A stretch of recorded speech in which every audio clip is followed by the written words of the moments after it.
হঠাৎ কেন এত কিছুর আয়োজন? হ্যালো এভরিওয়ান, আসসালামু আলাইকুম। কেমন আছো তোমরা? আশা করি ভালো আছো। চলো শুরু থেকে শুরু করা যাক। বিকালে বসে আমি এগুলো খাওয়া দাওয়া করছিলাম, তার মধ্যে জানলা দিয়ে দেখি আমাদের বাড়ির পেছনে একটা কুমড়ো গাছ হয়েছে।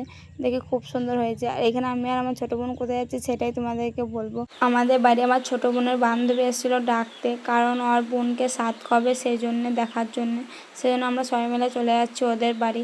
আর এইখানে যাওয়ার পথে কাদা লেগে গিয়েছিলো পায়ে, তাই বড় মাদের ঘরে পাটা ধুয়ে নিলাম। তারপর ভাবিনি যে আরও কাদা পার করে যেতে হবে, তাই কাদা পার করে আবার চলে যায়। আর এটা হচ্ছে পুকুর, কিন্তু পুকুর তো দেখে বোঝাই যাচ্ছে না। আর এখানে চলে যায় ওদের স্বাদের অনুষ্ঠানে। এখানে বাড়িতে খুব ছোট্ট করে আয়োজন করেছিল স্বাদের অনুষ্ঠান। ওদের বাড়িতে নাই, কিন্তু ওর নানির ইচ্ছা ছিল সেই জন্য স্বাদ খাওয়াবে, তাই এখানে অনুষ্ঠানটা করেছে। তারপর আমাদের এখানে হাতে একটু চিড়ে ফল মাখা দিয়ে দেয়। তারপর একটু নাচ দেখে নিলাম, তোমরা দেখো।